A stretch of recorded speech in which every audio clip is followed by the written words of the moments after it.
القریشی خاندان کا خوشبوؤں یعنی پرفیومز کی تیاری کا سفر سعودی عرب کے تاریخی شہر طائف سے شروع ہوا۔ یہ شہر اپنے باغات اور روایتی خوشبوؤں کے لیے جانا جاتا ہے۔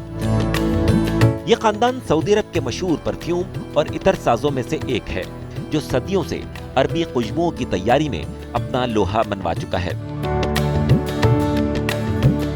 ان کی پرفیوم سازی کی کہانی نہ صرف فنکاری ہے، بلکہ یہ عربی ثقافت اور روایت کی عکاسی بھی کرتی ہے۔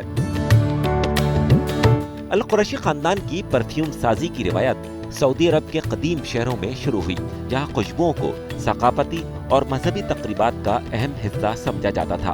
انہوں نے قدرتی اجزاء یعنی گلاب کے عرق کو استعمال کرتے ہوئے منفرد عطر تیار کیے، جو آج بھی دنیا بھر میں مشہور ہیں۔ القریشی خاندان قدرتی اور اعلیٰ معیار کے اجزاء پر کوئی سمجھوتا نہیں کرتا۔ ہزاروں پھولوں سے حاصل عرق کو بھٹی میں جلایا جاتا ہے۔ روایتی بھٹی کے ساتھ پرفیوم بنانے کا عمل کئی مراحل پر مشتمل ہے۔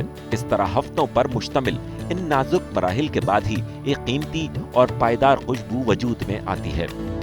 They have 20 liters of water and they add here 25,000 rows.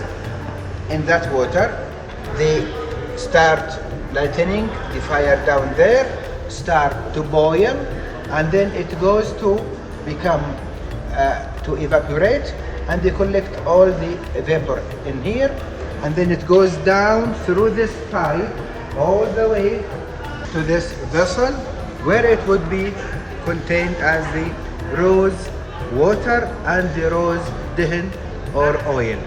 Their perfumes are very high quality.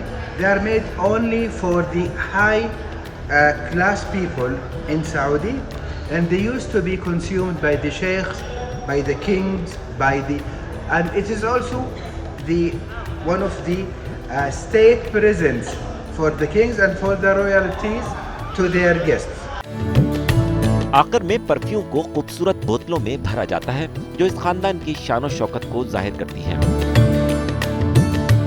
القریشی خاندان کا خوشبوؤں کو محفوظ کرنا نہ صرف ایک فن ہے، بلکہ یہ عربی ثقافت کا ایک اہم حصہ بھی ہے۔ ان کے پرفیوم عربی دنیا میں تقریبات، شادیوں اور مذہبی مواقع پر استعمال ہوتے ہیں۔ سعودی عرب میں القریشی خاندان کے پرفیومز کو ثقافتی اور مذہبی تقریبات میں بڑی اہمیت حاصل ہے۔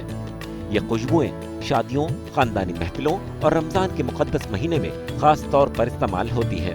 متحدہ عرب امارات، قطر، کویت اور دیگر خلیجی ممالک میں القریشی کی خوشبوؤں کو اعلیٰ معیار کی علامت سمجھا جاتا ہے۔ یہ پرفیومز دولت مند اور معاشرے کے اعلیٰ طبقوں میں بہت مقبول ہیں۔ سعودی عرب کا شاہی خاندان بھی اس پرفیوم کو استعمال کرتا ہے۔ یہ خوشبوئیں شاہی تقریبات، سرکاری محفلوں اور ذاتی استعمال کے لیے بہت پسند کی جاتی ہیں۔ شاہی خاندان اسے بطور تحفہ بھی دیتے ہیں۔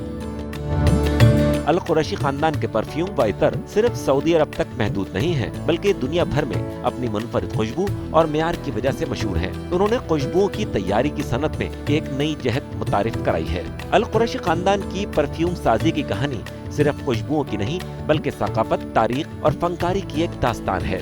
یہ خاندان آج بھی اپنی روایات کو زندہ رکھتے ہوئے دنیا کو عربی خوشبوؤں کا تحفہ دے رہا ہے۔